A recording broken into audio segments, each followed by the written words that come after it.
योगी जी को लेकर क्या सोचते हैं आप, एक सीएम के तौर पर कैसे देखते हैं? योगी जी इस टाइम भारत के सबसे बढ़िया सीएम है योगी जी। सबसे बढ़िया। हर प्रदेश का नागरिक चाहता है कि मेरा सीएम जो है योगी जी जैसा हो, क्योंकि आपने देखा होगा जब कोविड का टाइम था, योगी जी के पिताजी की डेथ हो गई थी, लेकिन योगी जी ने कहा कि ये मैं संन्यास ले चुका हूँ, इसलिए पूरा यूपी क्या पूरा भारत मेरा परिवार है, पहले जो मेरी ड्यूटी लगाई है जनता ने मैं वो काम करूँगा। अपने पिताजी की अंत्योष्टि के लिए भी वो नहीं गए थे।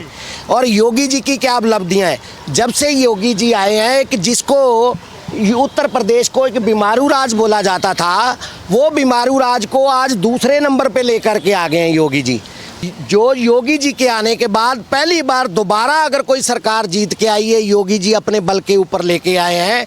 पहली बात तो जो आदमी अगर ये कह रहे हैं कि आज योगी जी अच्छी तरह काम नहीं कर रहे, उनके अपने भी अगर को कह रहे हैं पार्टी के, तो मैं उनके लिए कहूँगा कि भाई साहब आप तो अपनी सीट नहीं जीत पाए, आप अपने ज़िले की सीट नहीं जीत पाए, इतने बड़े प्रदेश को आप कैसे संभालेंगे? योगी जी अगर इस बार यूपी छोड़ के अगर कहीं भी किसी दूसरी स्टेट में भी खड़े हो जाएंगे तो वहाँ पे भी उनके नाम पे वोट मिलेगा, क्योंकि जीत जाएंगे और सीएम बन जाएंगे। आप देखो इस टाइम साउथ के लोग बोल रहे हैं कि योगी जी के यहाँ आने के बाद तेलंगाना में और आंध्रा में बहुत फ़र्क पड़ा है।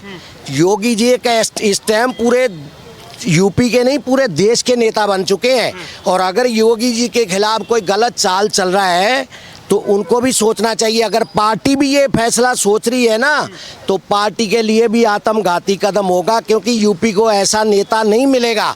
और योगी जी का विकल्प बताओ, कोई विकल्प नहीं है इस टाइम। योगी जी को हटा दोगे तो कौन है विकल्प उसका?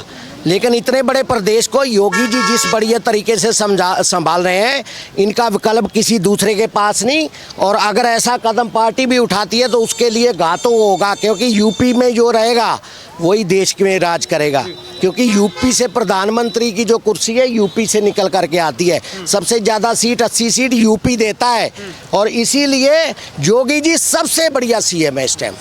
सबसे बढ़िया नंबर वन है इस टाइम। किसी भी स्टेट में ऐसा सीएम नहीं है जो हर बात को उसी टाइम एक्शन लेता है।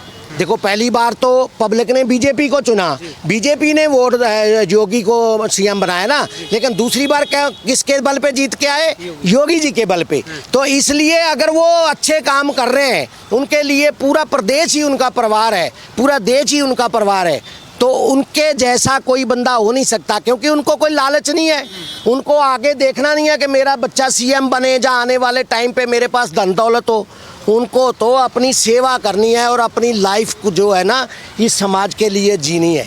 तो इसलिए योगी जी जैसा बढ़िया काम करने वाला आदमी पूरी किसी भी आप स्टेट की बात कर लो, ऐसा विकल्प नहीं है योगी जी जैसा कोई विकल्प नहीं है। योगी जी को आज भाजपा हटा भी दे गई ना, तो योगी जी अपने अकेले के दम पे दोबारा जीत के आ जाएंगे, कोई अलग पार्टी भी बना लेंगे। हाँ, और जो इस टाइम भाजपा के भी समर्थक हैं वो योगी जी का पूर्ण समर्थन करेंगे, क्योंकि योगी जी सच के साथ है, जो सच के साथ खड़ा होगा। देखो मोदी जी को तीसरी बार क्यों लेकर के लोग आए? क्योंकि मोदी जी फैसला लेने में दिक्कत नहीं आती थी, फैसला लेने में 1 मिनट लगाते थे। इसी तरह योगी जी उनसे बढ़िया सोचते हैं। मोदी जी के बाद अगर कोई पीएम बनेगा ना, तो उनको पब्लिक जो लाइक कर रही है वो योगी जी को लाइक कर रही है, कि आने वाले टाइम पे अगर मोदी के बाद कोई बीजेपी का पीएम बनेगा तो वो योगी जी को लोग चाह रहे हैं। हाँ, योगी जी, क्योंकि हर पब्लिक के लिए काम कर रहे हैं। हाँ, मोदी के बाद योगी जी को चाहते हैं। बिल्कुल बिल्कुल। ऐसे क्या क्वालिटी, ऐसे क्या गुण दिखते हैं? जो पहली बात तो योगी जी राजनीतिक आदमी नहीं है। योगी जी एक मठ के महंत थे, और वो वही करते हैं जो सच होता है। वो अगर योगी जी अगर अकेले अगर लड़ जाएंगे ना यूपी से, तो अकेले बहुमत लेके आ जाएंगे। इतनी योगी जी की लोकप्रियता है, क्योंकि लोग चाहते हैं ऐसा आदमी चाहिए। क्योंकि 60 साल से, मेरी उम्र 55 साल हो गई है, हम लोग देखते हैं यार इन्होंने क्या बना रखा था देश का। अगर कोई ढंग का नेता काम करने वाला आया तो उसको भी ये अगर अस्थिर करने की कोशिश करेंगे तो ये अच्छी बात नहीं है। ये बीजेपी को सोचना चाहिए कि जैसे कल्याण सिंह जी का आप उदाहरण ले सकते हो। अगर आपने योगी जी को हटाया तो आप तरस जाओगे, तरस जाओगे यूपी के अंदर। तरस जाएंगे। हाँ, पहले तरसी है क्योंकि कल्याण सिंह अच्छा काम कर रहे थे। एक उनके भी वहाँ पे चंडाल चौकड़ी ने जा जाके रोज कान भरते थे अटल बिहारी वाजपेयी जी के, तो जैसे ही हटाया भाजपा 9-10 सीट पे आ गई थी। तो आप बताओ अगर योगी जी को ये हटाएंगे तो भाजपा का आत्मघाती कदम होगा। इसको मोदी जी को और जितनी भी ऊपर हाईकमांड है उसको डिक्लेयर करना चाहिए कि योगी जी ही पीएम रहे, सीएम रहेंगे प्रदेश के। अगर योगी जी कोई फैसला लेते हैं ना आज, तो उसके पीछे उसका महाराष्ट्र एमपी मध्य प्रदेश का भी सीएम वही फैसला लेता है, उत्तराखंड का सीएम भी वही फैसला लेता है और जनता खुश होती है। ये विपक्ष को भाएगा नहीं क्योंकि योगी जी जो है ना हर चीज सोच के करते हैं और समाज के लिए करते हैं। भाई क्या शुभ नाम? अमन शुक्ला। अमन शुक्ला जी, आपने देखा हो उत्तर प्रदेश में जो राजनीति को लेके घमासान मचा हुआ है, तो योगी जी को लेकर क्या कहेंगे? देखिए, सबसे पहले मैं आपको बता दूं मैं प्रयागराज शहर से ही संबंध रखता हूं, और दूसरी चीज़ आपको एक और बता दें, उसी क्षेत्र के इर्द गिर्द केशव जी हारे भी हैं, ये ध्यान रखिएगा। और दूसरी चीज़, आप भारत की चर्चा हम बाद में करेंगे, पहले उत्तर प्रदेश के कुछ गिने चुने अगर जिलों पर भी आप केशव जी का नाम पूछेंगे ना, तो शायद बच्चों को मजबूरन बस गूगल करना पड़ेगा हु इज केशव मौर्य।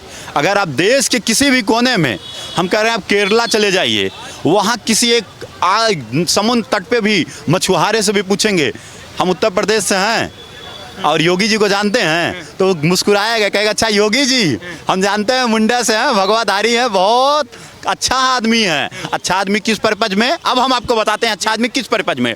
2013 कुंभ मेला हुआ, अखिलेश जी और 12 वाले सत्र में, 12 और 13 वाले सत्र में अखिलेश जी पूरे जिम्मे आजम को दिए थे। क्या हुआ था, कितने लोग मरे थे, सबके पास आंकड़ा है, गूगल करिए। और यही आदित्य योगी नाथ जी ने उसी सत्र में 2 बार और 25 में भी कराने की तैयारी कर रखे हैं, और इतने चौचक तरीके से कराने की तैयारी कर रखे हैं शायद एक पत्ता तक को चोट ना पहुंचे। ये आदित्य योगी नाथ हैं, इन्हें कैसे हटाया जा सकता है? केशव सिंह की तुलना कैसे कर दिए?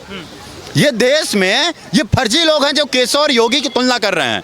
लोकप्रियता देखिए, देश के किसी भी कोने में आप चले जाइए, समुद्र के तट में हो या फिर किसी राजस्थान के किसी भी एकदम सुनसान इलाके पे आप चले जाइए, जहां रेत ही रेत हो, एक सिंगल आदमी दिखे, बताइए हम उत्तर प्रदेश से आए हैं, योगी जी को जानते हैं? मुस्कुरा के कहेगा योगी जी को जानते ही नहीं, बल्कि हम उनको रोजाना देखते हैं। और केशव का नाम उत्तर प्रदेश के 2-4 जिलों को छोड़कर कहीं ले लीजिए, कोई जानने वाला नहीं है। और कैसे लोग तुलना कर देते हैं, क्या मंदबुद्धि लोग इस देश में बैठे पड़े हैं। ये तुलना जानते हैं क्यों कराया जा रहा है? एक मतभेद पैदा करने के लिए, जनता के विचारों में यह विचार और अलग से डाल देना कि यार ये लोग अपने ही पार्टी में एक दूसरे से सहमत नहीं है। योगी जी की छवि को धूमिल किया जा रहा है। ये भी हो सकता है विपक्ष की एक चाल हो, ताकि आने वाले समय में योगी जी का जो उभरता हुआ चेहरा है, इसे मतभेद के कारण वहां तक न पहुंच पाए योगी जी जहां के लिए वो हैं। ये केशव जी से कैसे तुलना कर सकते हैं? कि केशव और योगी की तुलना, फिर मैं बार बार कहूंगा, नहीं हो सकती। खुद का चुनाव हार गए, एक साधारण सी महिला से हार गए जिसका उसके पहले कोई चेहरा नहीं था। ये कैसे मुख्यमंत्री के दावेदार हो सकते हैं? अपना तो क्षेत्र इनसे संभाला नहीं गया, प्रदेश क्या खाक संभालेंगे? इनको तो दिया गया है, ठीक है भाई तुम बैठे रहो, अच्छा काम करके दिखाओ। आज तक क्या किए? इनके बेटे ये परिवार के केंद्र में घूमते हैं, केशव परिवार के केंद्र में घूमते हैं, योगी राष्ट्र के केंद्र में घूमते हैं। अब आप बताइए आप किसे चुनेंगे? जो राष्ट्र के हित के लिए अपना जीवन समर्पित कर दे, उसके बजाय जो पूरे राष्ट्र की संपत्ति को अपने एक केंद्र में लाके घोषित कर दे, उसको प्रयागराज के और उसके इर्द गिर्द क्षेत्र में सबसे ज्यादा संपत्ति अगर किसी की है तो केशव की हो रखी है। योगी जी की क्या संपत्ति है? योगी जी की क्या संपत्ति? आप जवाब दीजिए ना, ये जवाब जनता से पूछना है। तो मैं जितने भी लोग देख रहे हैं सबसे यही अपील करेंगे, पहली बात तो इन दोनों की तुलना मत करिए। कोई 500 किलो वजन का आदमी और कोई पाव भर का भी आदमी, चाहे गुण में हो, चाहे गुणवत्ता में हो, चाहे उनके कर्म में हो, और आप कैसे तुलना कर सकते हैं? कोई राष्ट्र के लिए प्राण अर्पित करने वाला है और कोई परिवार के केंद्र में ही घूम रहा है। पुत्र अपने पुत्र को टिकट दिलाने के लिए एड़ी का चोटी का जोड़ लगा दिए थे। ऐसे लोग राष्ट्र के लिए नहीं हो सकते, ना ही राज्य के लिए हो सकते हैं। योगी जी को लाने के लिए जनता चढ़ जाती थी टावर पर, कोई यहीं प्रयागराज के यमुना ब्रिज पर चढ़ गया था आत्महत्या करने के लिए, आएंगे तो योगी आएंगे। कोई 10-10, 20-20 दिन तक उपवास किया था। उस सत्र में जब केशव और सिन्हा जी और योगी जी दौड़ में थे, योगी जी तो बोले भी नहीं मुझे दीजिए पद, योगी जी अपना कर्म कर रहे थे। उनके गुण के अनुसार, जनता की में लोकप्रियता के अनुसार दोबारा वो बने। अभी तिबारे की तैयारी है। अब कोशिश ये है कि हाँ, अगर ये हो सकता है कि योगी जी को प्रधानमंत्री बनाने की तैयारी है, तो जब प्रधानमंत्री जी का कार्यकाल आएगा, जब वापस से दोबारा चुनाव होगा, तब योगी जी को आप बुलाइए, तब जनता स्वीकार करेगी, क्योंकि जनता चाहती है योगी जी प्रधानमंत्री बने। अब प्रदेश नहीं, अब देश को उनकी आवश्यकता है। मोदी के बाद एक चेहरा चाहिए। अच्छा, आपने कहा कि देश के राष्ट्र के लिए योगी जी जरूरी है। योगी जी क्यों जरूरी है राष्ट्र के लिए, देश के लिए योगी जी क्यों जरूरी है? बाकी नेता नहीं कर सकते क्या? अब हम बताते हैं। एक भी आप उदाहरण खोजेंगे, योगी जी सब पर भारी पड़ेंगे। अगर सब 19 भी नहीं टिकेंगे योगी जी के, कोई 2 पर, कोई 3 पर, कोई 4 पर, योगी जी 20 पे 20 पर ही टिके रहेंगे। अब आप पूछिए कैसे? आप प्रयागराज में चले जाइए, जो घंटा, जो दूरी आपको पहले उसी प्रयागराज जाम में आपको 5-5 घंटे निकल जाते थे, बच्चे स्कूल से छूटते थे, घर में पहुंचने में 3 घंटे लग जाते थे, आज वो चुटकी में पहुंच रहे हैं। कैसे हुआ? योगी जी के कारण हुआ। यही योगी जी इसलिए आवश्यक हैं। केशव क्या हैं? ये केशव पहले अतीक अहमद के घर जाके जानते हैं क्या दिया करते थे कि भाई साहब कुछ ले लीजिए, लेकिन ध्यान रखिए आपके लड़के हमारे लड़कों को कुछ ना करें। ये सब डरे हुए लोग राज्य चलाने के लिए नहीं है। एक बड़ा सा हृदय चाहिए, बड़ा सा चेहरा चाहिए, बड़ा सा सामर्थ्य चाहिए, जिसको परिवार से मोह ना हो। देश की संपत्ति को घर में ले जाने वाले लोग नहीं चाहिए। आज केशव जी का अस्पताल है, केशव जी को होटल है, केशव जी के बड़े बड़े शोरूम है, और सारी इर्द गिर्द की सारी कंपनियों में उनके निवेश हैं, केशव जी के लड़के के। अब आप बताइए, उनके कॉलेज चल रहे हैं 20 ये परिवार के केंद्र में है। कैसे तुलना कर दिया यार लोग? ये केवल विपक्ष की एक चाल हो सकती है। और केशव जी भी होशियार आदमी है, केशव अपनी योग्यता जानते हैं, योगी जी से अपनी तुलना नहीं करेंगे। दूर ही जाके बैठ के हाथ जोड़ेंगे कि योगी जी ये अफवाहें हैं, ये विपक्ष की चाल है, हाथ जोड़ते हैं। आप ऐसा कभी सीरियस मत लीजिएगा। आप प्रयागराज से हैं, उत्तर प्रदेश से हैं, तो ये जो 7 साल से योगी जी सत्ता में, उत्तर प्रदेश कितना बदला? उत्तर प्रदेश कितना बदला? उत्तर प्रदेश में गुंडा राज नहीं रह गया। उत्तर प्रदेश विकास के रथ पे चढ़कर बहुत तेजी से आगे बढ़ रहा है। आज शायद देश में जितने भी निवेशक हैं, उत्तर प्रदेश में निवेश करने के लिए आगे आ रहे हैं। सुरक्षा की दृष्टि से उत्तर प्रदेश सबसे सुंदर है, और शासन की दृष्टि से उत्तर प्रदेश अच्छा है। तो ऐसे व्यक्ति की आवश्यकता है ना, जो एकदम क्लीन अनचिट निर्णय दे, और जनता को लगे कि हाँ, जो भी जिस व्यक्ति को हमने सामने से भेजा है वो काम कर रहा है।